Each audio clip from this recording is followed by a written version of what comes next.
Today, we're diving into one of the darkest moments in industrial history. This is a story of just staggering loss, of corporate negligence, and of a poison that even 4 decades later has never really gone away. So, let's set the scene. The date is December 2nd, 1984. The time, midnight. And we're in the city of Bhopal, India. And for hundreds of thousands of people, just sleeping in their homes, this was it. This was the last normal, peaceful night they would ever know. They had absolutely no idea that by the time the sun came up, thousands of them would be dead, and so many more lives would be just shattered forever. Right there, in the middle of the city, stood the Union Carbide pesticide factory. Now this was an American-owned company operating on Indian soil. And deep inside that factory, a catastrophe was silently brewing, all inside one single tank, number E610. So what was in this tank? The chemical at the very heart of this disaster was something called methyl isocyanate, or MIC for short. And look, this wasn't just any old industrial chemical. This stuff is unbelievably lethal. We're talking about a gas so toxic that just one breath, it literally feels like your lungs are burning from the inside out. And the whole reason it was there? To make pesticides. And on this particular night, there wasn't just a little bit of it. There were a staggering 40 tons of this deadly gas stored in that one tank, just sitting there, waiting for one thing to go wrong. So this is where we get to the absolute core of what happened, because it wasn't just one mistake or one system that failed. No, it was everything. A total cascade of failures that, when you look at it, seems almost impossible. I mean, just look at this chain of events. First, the tank's cooling system, the thing designed to keep the chemicals stable, it was shut off. The alarm in the control room? Silent. The backup safety system? Oh, that was down for maintenance. And the gas flare tower, the literal last line of defense designed to burn off any leaking gas? That had been disabled for months. So you really have to ask yourself, right? How does something like this even happen? How do all these separate safety systems fail at the exact same time? Is it just the worst coincidence in history? Or was it a series of deliberate decisions, all made to cut costs? It's the question that has haunted the victims for 40 years. And then, at 1:15 midnight, the inevitable happened.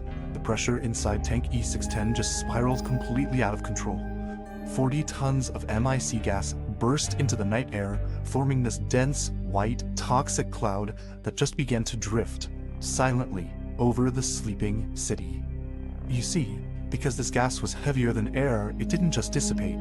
It hugged the ground, seeping into the homes and shantytowns that surrounded the factory. People woke up choking, gasping, completely unable to breathe.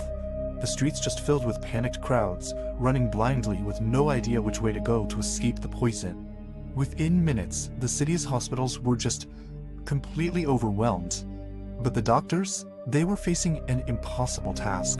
They had thousands of patients pouring in, all exposed to some kind of chemical, but they had no idea what it was. And this is where it gets even worse. Union Carbide refused to tell them. They wouldn't release the exact chemical makeup of the gas or any information about a possible antidote. Why?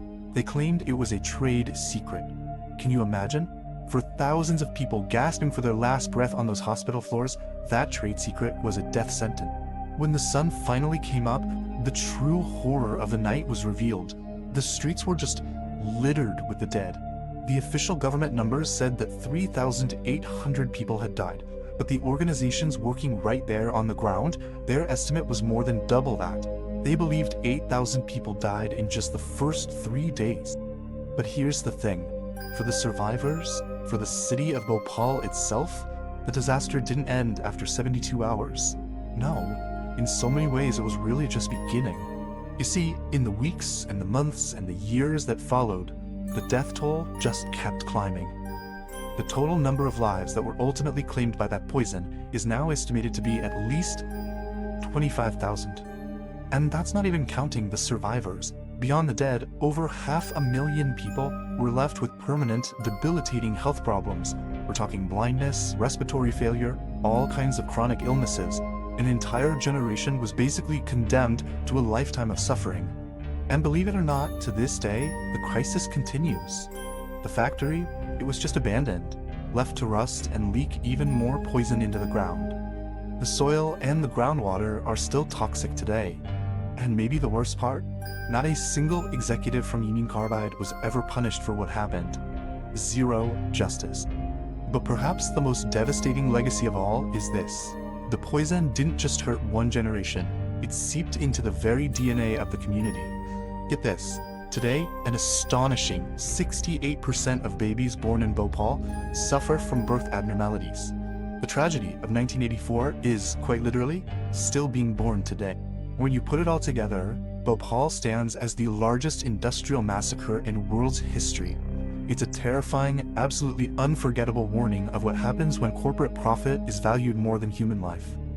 And all of that leaves us with one last haunting question. It's been 40 years since that toxic night in Bhopal. But when you look at the world around us today, can any of us honestly say we've learned the lesson it tried to teach us?